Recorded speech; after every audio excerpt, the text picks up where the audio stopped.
Merci beaucoup, monsieur le journaliste. Comme vous-même vous le savez, encore c'est pour édifier ceux qui seront en train de nous suivre. Je suis monsieur Oyinza Parfait Aristide, le vice-président national du collège des promoteurs des écoles privées du Congo. Moi, je suis à Pointe-Noire dans un cadre de séjour, un voyage familial. Mais cela n'empêche que si je suis en face des journalistes, que je puisse répondre à un certain nombre de questions. Tel que vous avez dit, je crois bien, c'est sur la note 025 du bureau national. Le président départemental Pointe-Noire Kouilou du COPEPCO a été suspendu. Je dis bien suspendu, mais pas radié. Dans le cadre de la discipline associative, nous avons donc les blâmes, les avertissements, les suspensions et la radiation. Mais le président a été suspendu. Et dans cette suspension, il est question maintenant qu'en date du 14 août, que le bureau national et la commission de contrôle d'évaluation se réunissent pour analyser les questions de sa suspension, pour déterminer la durée de cette suspension et voir effectivement comment relancer les activités du bureau départemental COPEPCO Pointe-Noire. Monsieur le journaliste, ce n'est qu'un problème de discipline. Comme dans toute maison et dans toute organisation, il y a la discipline. Mais si on constate qu'il y a maintenant des comportements inciviques, je dis bien des comportements inciviques, on ne peut qu'aller à la discipline. Je suis le vice-président national du COPEPCO, chargé à l'organisation et à la coopération, suppliant le président national. Donc la coopération, la relation avec les partenaires, c'est moi. C'est moi qui regarde toutes ces questions. Monsieur le journaliste, je suis obligé de vous donner cette information. En date du 30 mai, je me suis retrouvé à Pointe-Noire. Et aussi dans un voyage privé, ça ne pouvait pas m'empêcher de rentrer en contact avec le président départemental dans des échanges amicaux. Je lui ai donc dit il fallait donc organiser l'association. Comment organiser l'association? Que l'association ait un compte, que la gestion soit transparente. Ben, ces aspects n'ont pas plu au président départemental.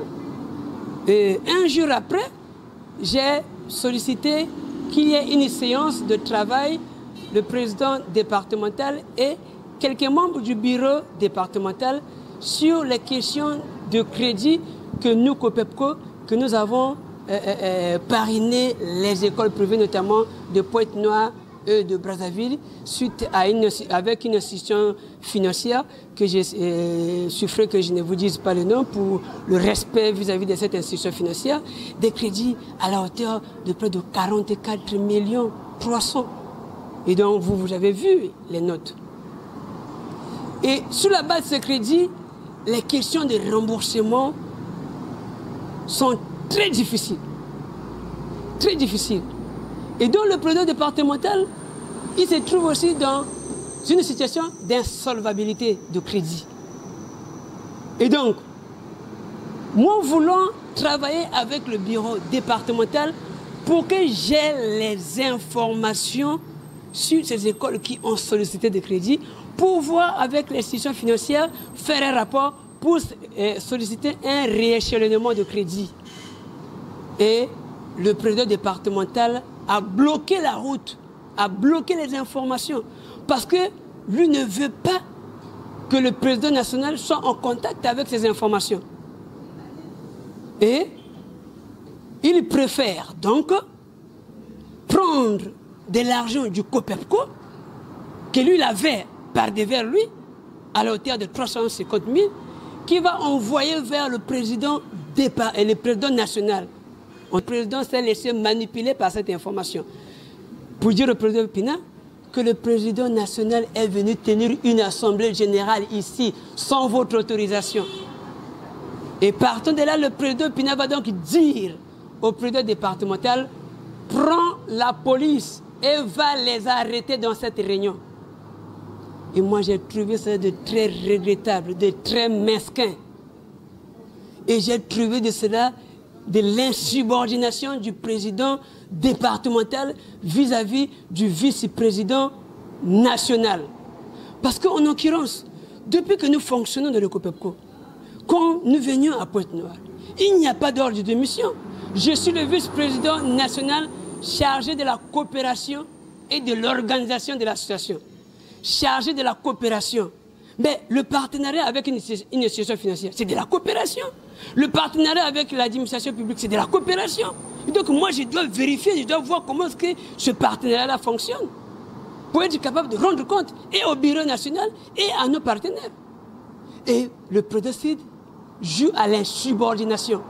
Et il manipule le président national et le président national qui a reçu de l'argent, et je dis bien a reçu de l'argent du président départemental, et instruit au président départemental de prendre la police et de venir arrêter le vice-président. Et nous sommes en date de 2 juin sur cette affaire, et je rentre sur Brazzaville. Quand je rentre à Brazzaville, j'ai été très déçu. Et donc, nous avons eu une réunion. Une réunion notamment, en l'occurrence, le 11 juillet. Et à l'issue de cette réunion, cette affaire a été mise au clair devant le président national. Et le président national a évité, parce qu'il savait qu'il avait déjà pris de l'argent du président départemental, pour que les deux se mettent comment, s'organisent sur comment étouffer le président et le vice-président. Et à l'issue de cette réunion, le président national a tout simplement évité. Et nous avons mandaté un médiateur auprès du président national pour que l'on s'asseye, que l'on regarde le comportement du président départemental, qui serait en train de prendre les fonds de l'association pour jouer à la manipulation du président national pour vouloir chercher à marcher sur le bureau national. Mais comme le président national serait en train d'accompagner le président départemental dans cette philosophie, et donc le bureau national s'est réuni, les 1/3 du bureau national s'est réuni pour analyser cet aspect, et notamment il y avait d'autres questions. On ne le cache pas, sur la formation des enseignants, au maniement des nouveaux programmes, l'APES. Mais sur cette formation, il y avait une motivation à l'adresse des enseignants à raison de 90 000. Mais à Pointe-Noire, c'est vrai que, vu les effectifs qu'il y avait, les enseignants ont été motivés à 55 000. Mais le président CID avait organisé de telle sorte qu'il prenne 15 000 francs par enseignant. Et ça, je lui avais dit quand j'étais informé. Je lui ai dit, il faut arrêter avec cette pratique. J'ai dit, il faut arrêter avec cette pratique, ce n'est pas des bonnes pratiques. Et j'ai informé le président national que le président départemental serait en train de faire telle pratique sur l'argent des enseignants. Et ce n'est pas normal. Mais le président Pina, quelques mois plus tard, il appuie le président départemental sur ces pratiques. Et c'est là où le bureau national a donc décidé de suspendre les activités du président départemental. Et le bureau national, sur la base d'un procès verbal et en regardant les règlements intérieurs et statuts de l'association, a décidé de suspendre. Et nous avons écrit à l'administration, notamment à la direction départementale, nous avons écrit aux inspecteurs, nous avons écrit à la police pour que les administrations publiques et les services de sécurité soient notamment informés. Ce n'est qu'une suspension. Et le moment arrivera, la durée de la suspension sera définie, et donc après on pourra voir. Mais pour que cette suspension soit donc levée, il faut que le président départemental puisse signer un engagement sur honneur. Il doit signer l'engagement sur honneur. Et en signant l'engagement sur honneur, ça lui permettra de respecter les textes fondamentaux de l'association. Ce n'est pas une radiation. Les radiations, en fonction des règlements intérieurs et statuts d'association, c'est sur l'Assemblée générale. C'est sur l'Assemblée générale. Il faut que nous arrivions à l'Assemblée générale pour radier. Parce qu'il faut que l'Assemblée générale essaie de confirmer aussi ses comportements. Mais nous, en tant que bureau national, nous sommes encore dans les questions d'investigation. Nous avons les preuves. Mais nous allons confronter ces preuves-là avec la base. Mais pour l'instant, puisque c'est encore des investigations, ben il peut être suspendu. Non, la note porte la signature des membres du bureau national. Mais puisque le président national est de la philosophie de couvrir le président départemental. Et le bureau national a signé. Donc, le vice-président national a signé. Le secrétaire chargé à l'enseignement général a signé. Le secrétaire chargé aux finances a signé. Le secrétaire général a signé. Et la secrétaire chargée aux questions des gens a signé. Et voilà, vous voyez la note. Il y a plein de signatures. À ces mots-là, c'est la voix de la majorité qui l'emporte. Ce n'est plus la voix du président national. Le président n'est pas mon ennemi. Il n'est pas mon ennemi. Jusqu'à la preuve du contraire, il reste membre du COPEPCO. Il reste membre du COPEPCO. C'est vrai que c'est des questions internes. Ben, on se rend compte qu'il y a trop de la tétitesse et en effet que voler d'insubordination en insubordination, raison pour laquelle j'apparais sur les médias. Mais sinon, j'aurais appris que le président Sid, ils auront une réunion le samedi à Moka. Ben moi, je vais être à la réunion. Pour préparer l'arrivée du président national, je vais être à la réunion. Et le président national va arriver pour vouloir apporter un contredit sur la base de ses notes de service. Je vais être à la réunion. Ben, ça sera même la bonne occasion pour que tout le monde soit informé. Pour que tout le monde soit informé. Je vais être à la réunion pour apporter mon information et que tout le monde doit être éclairé. On ne doit pas jouer aux cachotteries. Si hier, nous avons tiré à boulet rouge le président Sid, on est conscient, il a tiré à boulet rouge sur le président national de l'UCOPEP. Il a tiré à boulet rouge sur lui. Il a tiré à boulet rouge sur le président départemental de la CONAPECO. Il a tiré à boulet rouge sur l'honorable des DEPSA. Il a tiré à boulet rouge. Ben, il faut qu'il s'attende. Il fallait qu'il s'attende aussi de la discipline associative. Qu'on peut aussi, au sein de l'association, qu'on tire à boulet rouge sur lui. Mais ce n'est pas un petit poisson qui parle. C'est le vice-président national et un des fondateurs de l'association. Il n'y a pas mieux que moi qui peut parler du COPEPCO. C'est pas Sid. Sid le sait. Sid a été placé président départemental au téléphone par moi. Ce n'est pas l'issue d'une assemblée générale. Ce n'est pas l'issue d'une assemblée générale. Tous les membres du bureau national et des bureaux d'arrondissement, des départements, c'est par consensus. Et nous partons d'abord des bureaux qui sont partis par consensus pour préparer des bureaux par élection. Mais à la date d'aujourd'hui, monsieur le journaliste, je vous informe que le bureau national est hors mandat. Nous avons adopté nos règlements intérieurs et statuts le 12 juin 2020. Nous avons obtenu notre récépissé le 16 juillet 2020. Nous avons tous un mandat de 3 ans. Nous sommes aujourd'hui le 28 juillet. Dépassé de 1 mois. Donc même le président national a perdu la signature. Le président national a perdu sa signature.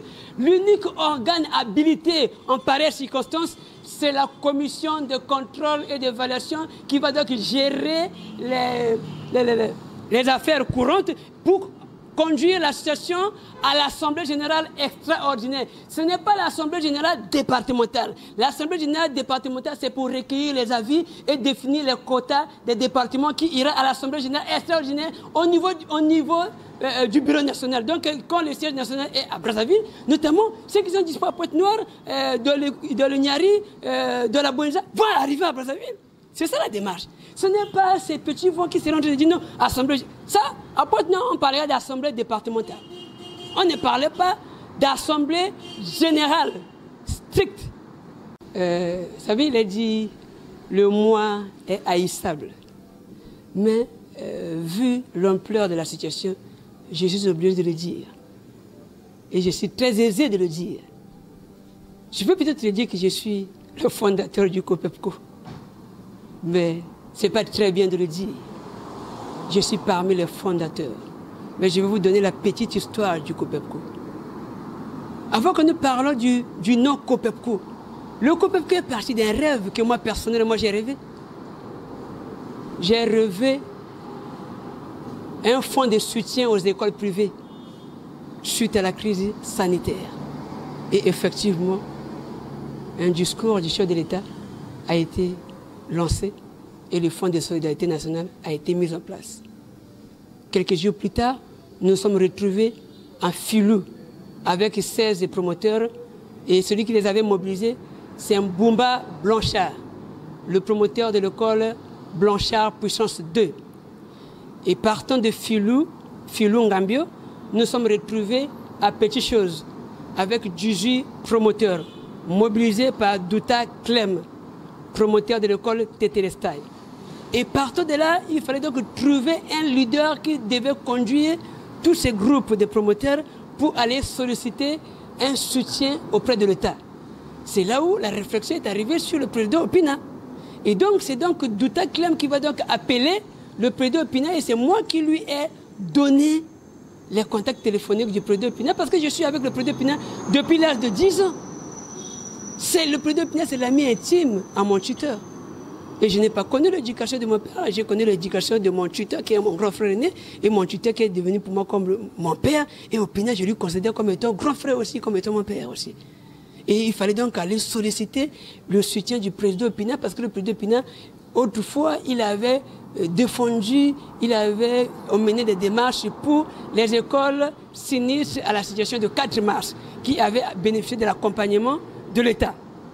Et le président Opina, ne voulant pas être seul, va donc solliciter le soutien d'un de ses amis, donc mon grand frère aussi, Moussa Charlie, promoteur de l'école Melchanville. Et le promoteur de l'école Melchanville va donc solliciter encore le soutien d'un autre promoteur, c'est le promoteur de l'école Jésus Perfection, donc Gervais Assolo. Et donc, les quatre Opina, Boumba Blanchard, Douta Clem et moi, et donc, et les deux, Gervais Assolo et Moussa, nous allons faire 6.